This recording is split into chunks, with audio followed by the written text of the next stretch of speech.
ಏನ್ರಿ ಇದು ಇವ್ರ ಆರ್ಭಟ? ಇದು ನಿಜಕ್ಕೂ ಖಂಡನೀಯ.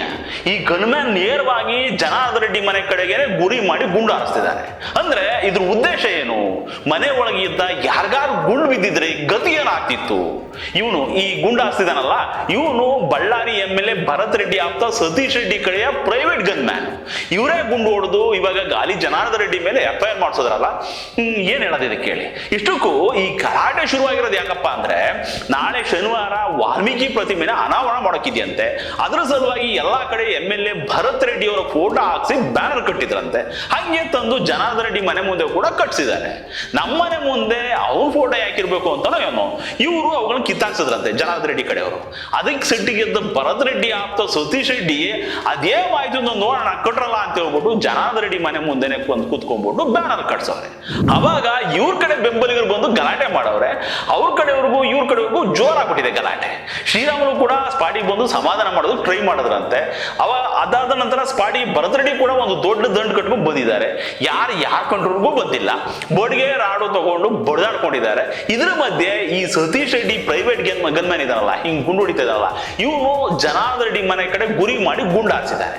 ಆಮೇಲೆ ಸ್ಪಾಟಿಗೆ ಪೊಲೀಸರು ಬಂದವ್ರೆ, ಲಾಠಿ ಚಾರ್ಜ್ ಮಾಡವ್ರೆ. ಯಾವುದಕ್ಕೂ ಬಗ್ದಿದ್ದಾಗ ಒಂದಷ್ಟು ಬಾರಿ ಗಾಳಿಲಿ ಗುಂಡು ಹಾರಿಸವ್ರೆ. ಕಂಟ್ರೋಲಿಗೆ ಬಂದಿಲ್ಲ.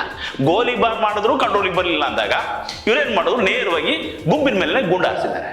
ಒಬ್ಬ ಕಾಂಗ್ರೆಸ್ ಕಾರ್ಯಕರ್ತ ಈ ಗುಂಡೇಟಿಗೆ ಬಲಿಯಾಗಿದ್ದಾನೆ.